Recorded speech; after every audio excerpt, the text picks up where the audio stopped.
ইউটিউবের মাধ্যমে আমার সামনে একটা ভিডিও আসে, ওই ভিডিও দেখে আমি অবাক হয়ে গেছি যে এত সুন্দর করেও তুলে ধরা যায় একটা মানে আরবি হরফ বা আরবি একটা কম্পোজিশন এত সুন্দর করে একটা ক্যানভাসে তুলে ধরা যাইতে পারে। তখন আমার এটার প্রতি আরও স্পৃহা কাজ করলো, কীভাবে আমি শিখতে পারি। তখন আমি জমানো শুরু করি, আমার টিফিন থেকে আমার বিভিন্ন জায়গা থেকে বিভিন্ন বাসায় যেতাম, বিভিন্ন জায়গায় যেতাম, তারা টাকা দিত। ওই টাকা আমি টিফিন না খেয়ে আসরের পরে বাইরে যেতাম না, ওই টাকা রেখে দিতাম। ওই টাকা কালেক্ট করে করে আমি একটা বড় অঙ্ক মিলাই। ভাই আরো আসেন, এদিকে আসেন।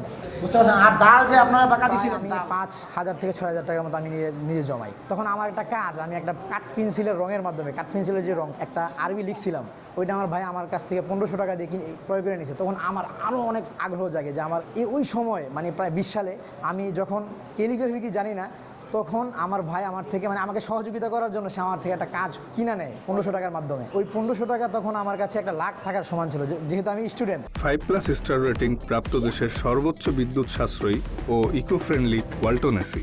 Walton air conditioner, smart comfort এখন নেক্সট লেভেলে। তখন আমি কোনো জায়গায় কোনো টাকা পাচ্ছি না, তখন আমার থেকে আমার ভাই আমাকে সহযোগিতা করার জন্য তোর থেকে আমি কাজটা কিনে নিলাম। তখন আমি খুঁজতে শুরু করি যে কোথায় শেখা যায়।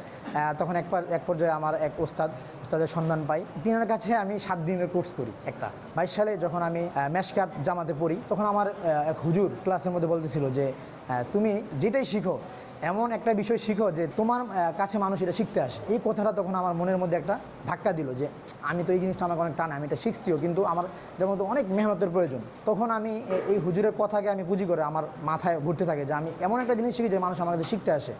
খানা কি জিনিস বাড়িতে গেলে আমি বুঝতাম না, বা আমার দুপুরে খাইতে হবে, আমার রাত্রে খাইতে হবে, এটা জিনিসটা বুঝতাম না।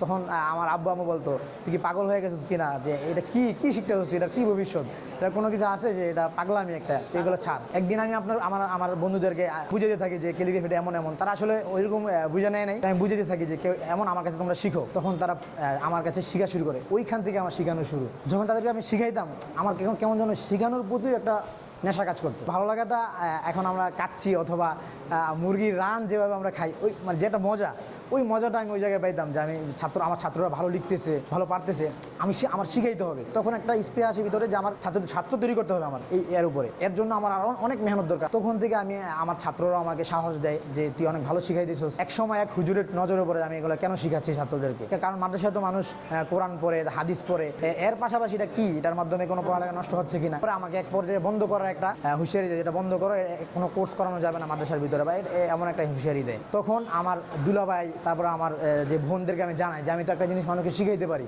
তখন আমার যে ভগ্নিপতি উৎসাহ দেয় যে তুমি আমার মাদ্রাসায় আসো, আমার এখানে তুমি করাও, তোমাকে আমি সুযোগ দিই। ওই জায়গা থেকে যখন আমি শেখানো শুরু করি, আজ এই পর্যন্ত আমি আসছি, মানে সবার দোয়ায়, আমার ছাত্রদের দোয়ায়। কেন যেন আমার ছাত্ররা অনেক দূর থেকে, আপনার এই যে কোর্স চলতেছে এই জায়গায় ঢাকার ভিতরের যতজন না আছে, এর চাইতে ঢাকার বাইরের সবাই, ঢাকার বাইরের কুষ্টিয়া, উত্তরবঙ্গ থেকে বিভিন্ন জায়গা থেকে আসা, যারা নতুন, যারা ক্যালিগ্রাফি সম্পর্কে জানে না, তারা আমার কাছে আসে, তাদেরকে বেসিক ধারণা দিই, বেসিক থেকে অ্যাডভান্সে নিয়ে যাই। বেসিকে অক্ষর, মানে অক্ষরের শিল্প, অক্ষরের মাধ্যমে কীভাবে সাজানো যায়, অক্ষর কীভাবে ক্যানভাসে তুলে ধরা যায়, বা একটা হাদিস কোরআন কীভাবে ক্যানভাসের উপরে সাজানো যায় সেটা শিখাই। আর যারা অ্যাডভান্স শিখতে আসে তাদেরকে রং কীভাবে সাজানো যায়, রং কীভাবে থিম দেওয়া যায়, একটা ক্যানভাসে কীভাবে একটা থিমের মাধ্যমে কাজ করা যায়, দেয়াল, যে স্টেপ বাই স্টেপ অনেক কিছু শেখানো হয়। ইনশাল্লাহ প্রত্যেকটা শিল্পীর একটা নিয়ত থাকে। আমারও এমন একটা নিয়ত, যে আমার একটা স্বপ্ন যে আমি এক সময় আল্লাহ যদি আমাকে বাঁচিয়ে রাখে, আমি ইনশাল্লাহ কাবা শরীফের গিলাফের উপর আমি লিখতে চাই।